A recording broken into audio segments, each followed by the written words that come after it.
Auguste Assemblée, le thème qui va porter notre méditation en ce dimanche est « Obligé de pardonner » ou bien « Obligé à pardonner ».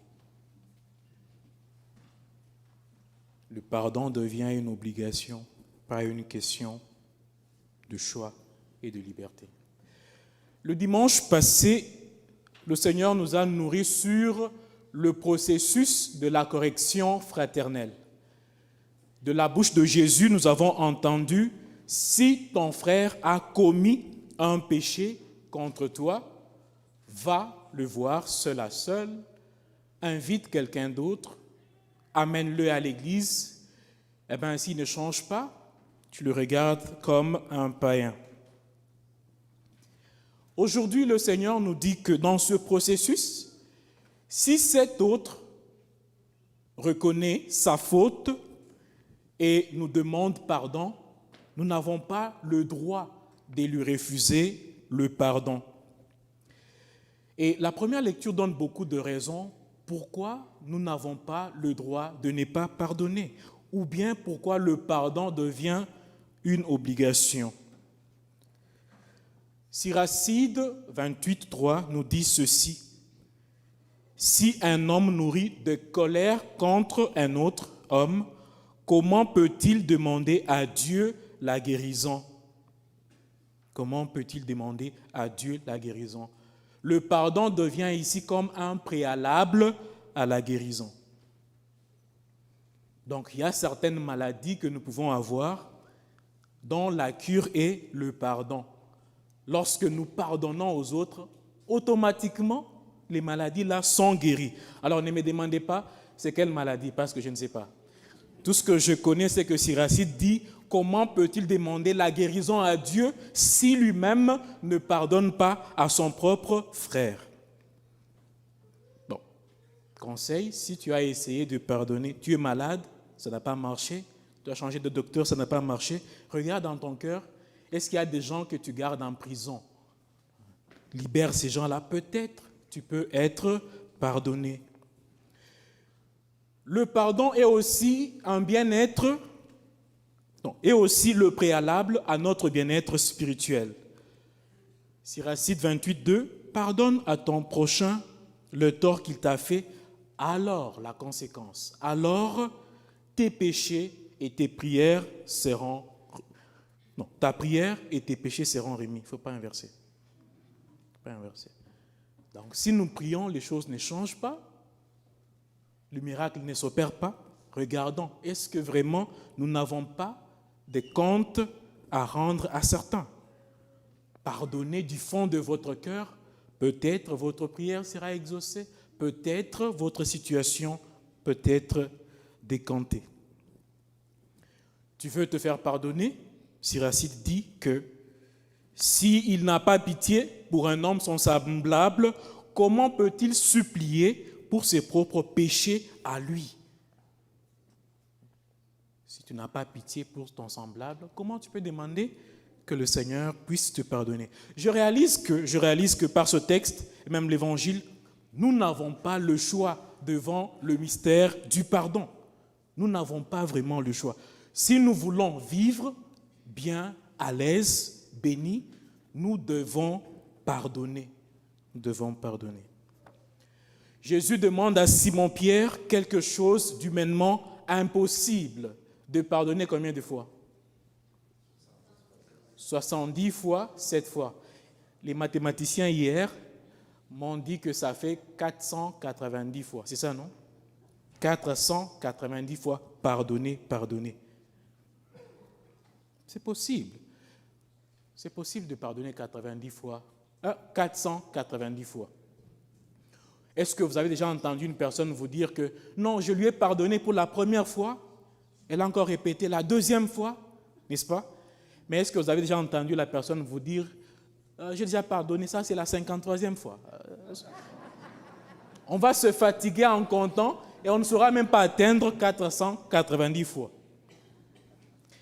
Jésus explique que c'est facile de pardonner 490 fois en nous donnant la parabole du débiteur insolvable mais pardonné. L'évangile aujourd'hui. Je pense qu'on connaît tous la parabole. C'est un monsieur qui refuse de remettre une dette de 100 deniers, alors que lui, on lui a remis une dette de 60 millions de deniers. Par cette parabole, ce que nous pouvons voir et apprendre aujourd'hui, c'est que dans le mystère du pardon, ou sur la route du pardon, ce que nous devons regarder en premier, ce n'est pas le pardon que nous donnons. Ce n'est pas le nombre de fois que nous pardonnons qui doit être vu en premier. Ce que nous devons regarder en premier doit être d'abord le pardon que nous recevons du ciel. Vous n'avez pas bien entendu, je reprends.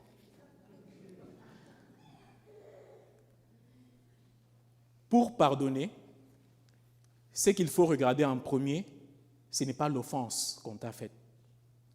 Ce n'est pas le nombre de fois que cette personne a dit « I'm sorry, I'm sorry, I'm sorry ». Ce qu'il faut regarder en premier, c'est le pardon que toi, tu reçois du ciel.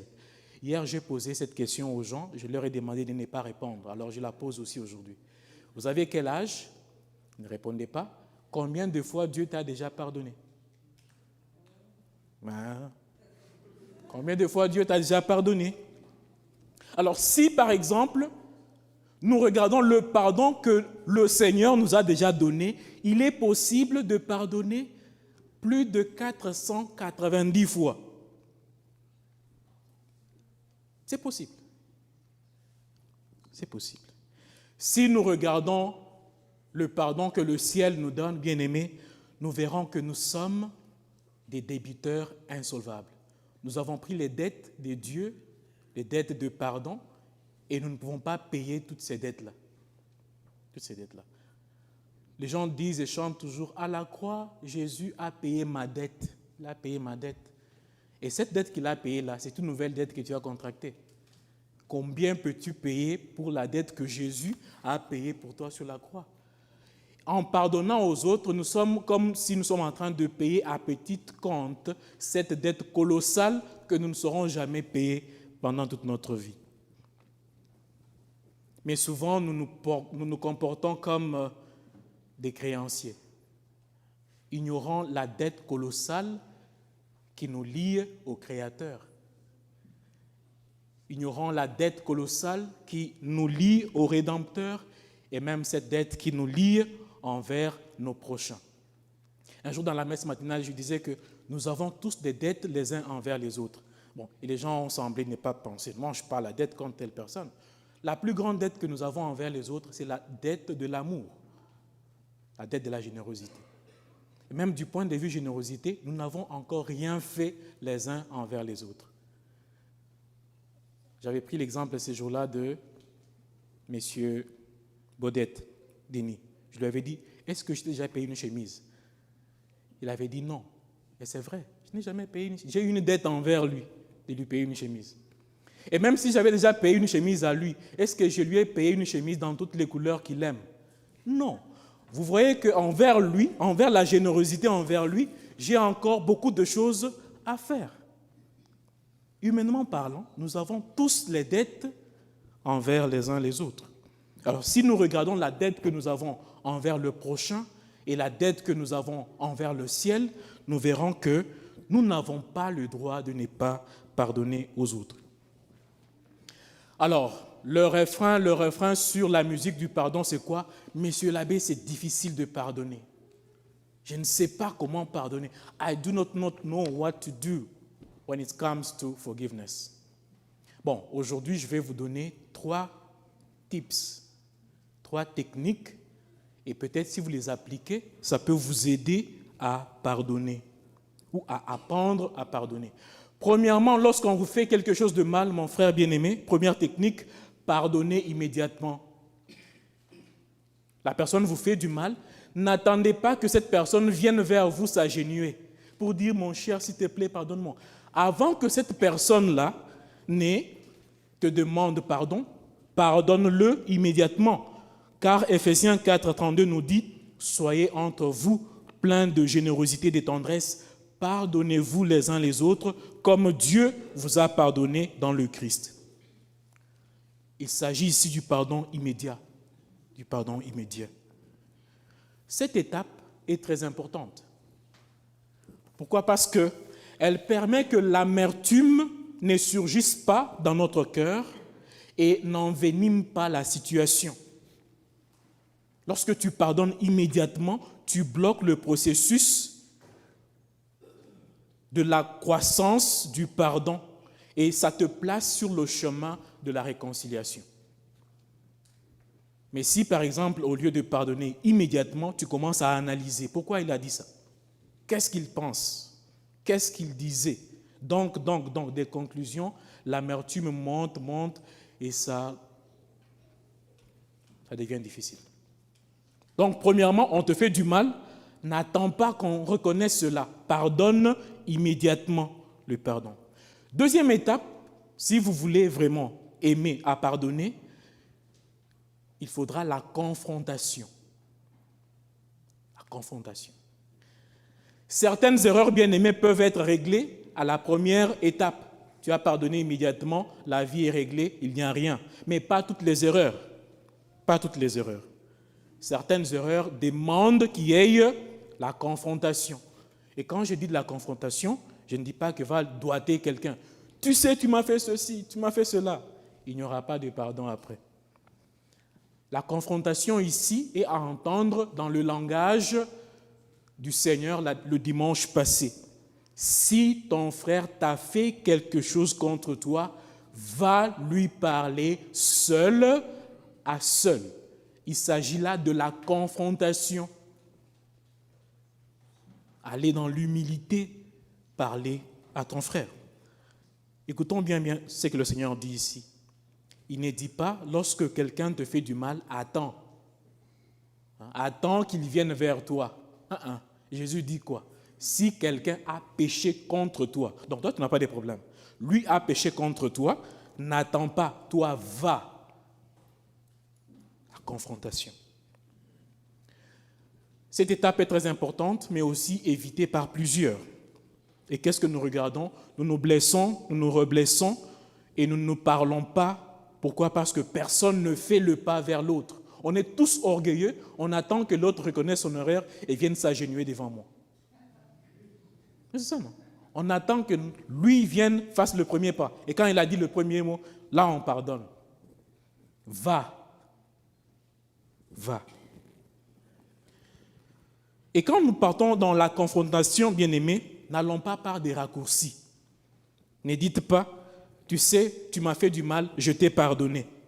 Qu'est-ce que j'ai fait? Non. Sache simplement que tu as fait du mal, je t'ai pardonné. C'est faux. Ça ne peut pas tenir. Bon, ça peut aussi tenir, je ne sais pas. Mais je ne pense pas. Il faut enlever l'orgueil et dire, non, mon cher, tu sais, ton action X m'a blessé. Ton action Y m'a fait trébucher.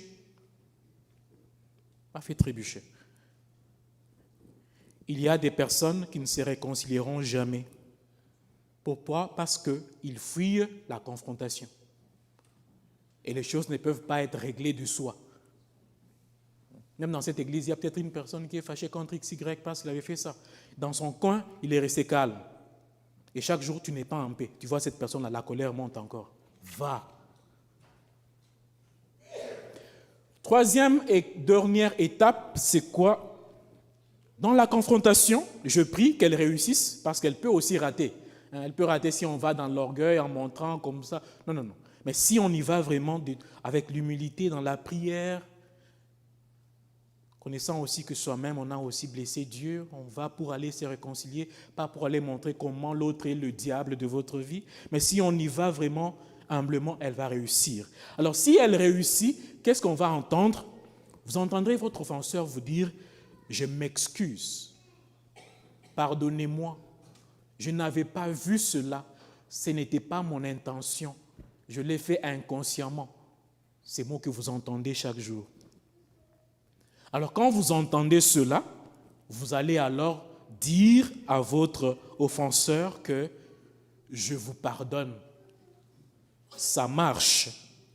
Le pardon devient ici, bien-aimé, une déclaration publique.